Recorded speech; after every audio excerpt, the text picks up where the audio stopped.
et messieurs, honorables membres du jury, bonsoir. Je vous remercie de m'avoir passé la parole.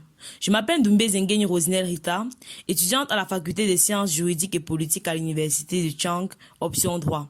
Je vais débuter. Êtes-vous des esclaves de la doxa, des caverneux, des illusionnés? Drôle de question, n'est-ce pas? Ne vous inquiétez pas, vous y répondrez.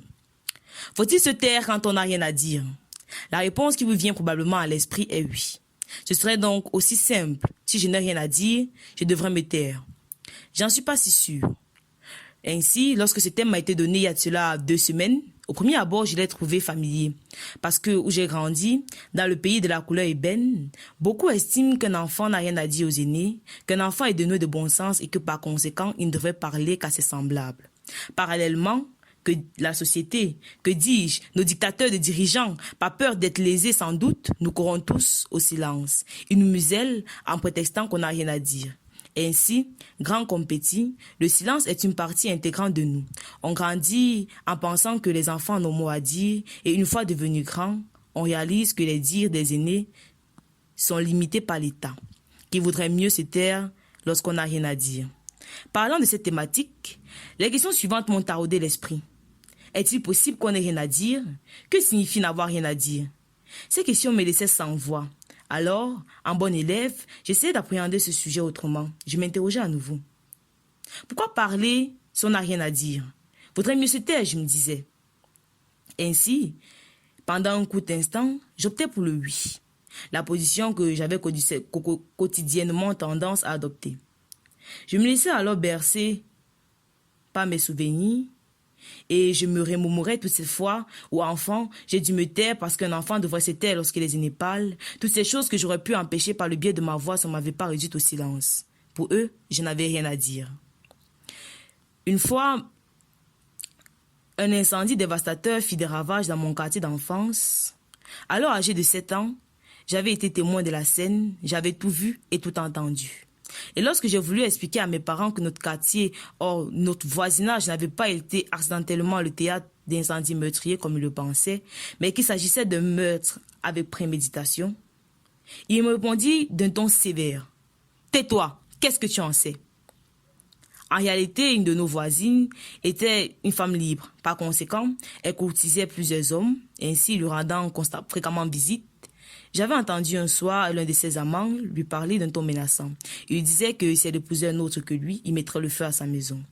Peu de temps après, elle s'est mariée avec un autre. Ce dernier aménagea chez elle et le lendemain, lors d'une de mes visites habituelles, l'amant en colère brûla la maison du couple. C'est d'ailleurs lui qui m'a sauvé des flammes et disait que je n'étais pas concerné par sa vengeance. Mesdames et messieurs, n'avais-je rien à dire?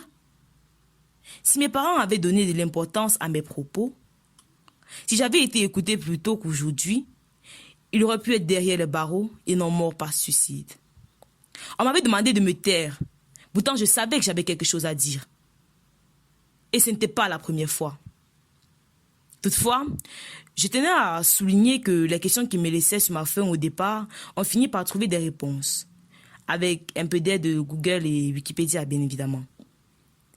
Et de ce que j'ai pu lire, autant pour moi, j'ai retenu qu'on a toujours à dire et que n'avoir rien à dire signifie tout simplement que ce qu'on a à dire est sans importance ou n'a aucune valeur. Par conjecture, avec ma petite histoire, je dirais que n'avoir rien à dire est donc une question de point de vue. Alors, pourquoi se taire? Peu à peu, me souvenant de ces faits, je devenais confuse, sceptique. Sous le vernis, mon fort intérieur me rappelait que la parole est un pouvoir et que s'exprimer est l'un des droits fondamentaux de l'homme. Et vous lui rétorquerez certainement que la liberté d'expression, tout comme la liberté elle-même, a ses limites. Je vous dirai alors que l'homme est doté du libre arbitre et que la liberté rime avec absence de contrainte. Ainsi, pour les personnes s'affranchissant véritablement du silence, les possibilités souvent à elles sont étonnantes. Elles peuvent changer l'ordre des choses, transgresser le temps, améliorer la vision de l'humanité. Ces personnes sont nombreuses. Tout d'abord, ce savant italien, Galilée. Je suppose qu'il a été pris pour fou lorsqu'il présenta au monde entier la théorie de l'héliocentrisme, laquelle théorie était en opposition avec celle de l'Église, qui laissait croire que le soleil tournait autour de la terre. On pensait qu'il fallait qu'il se taise, car selon eux, il n'avait rien à dire. On lui a même dit de se taire. Mesdames et messieurs, imaginez un instant le nombre de données scientifiques qui auraient été biaisées s'il avait fallu que Galilée se taise. Parler lui a valu la mort par inquisition, cependant, il a jeté les bases d'une ère nouvelle pour l'humanité, pour le monde scientifique. Ensuite, nous avons Patrice Emery Lumumba, acteur de la lutte pour l'acquisition de l'indépendance du Congo. Alors que tout le monde pensait qu'il n'avait rien à dire, il prit la parole le 30 juin 1960 à Léopoldville à la cérémonie d'indépendance congolaise et fit un discours. Non, il fit le discours qui redonna toute sa dignité au combat du peuple congolais. Son discours fut libérateur de tant d'humiliations, de brimades, de crimes contre l'humanité subis et jamais dénoncés publiquement.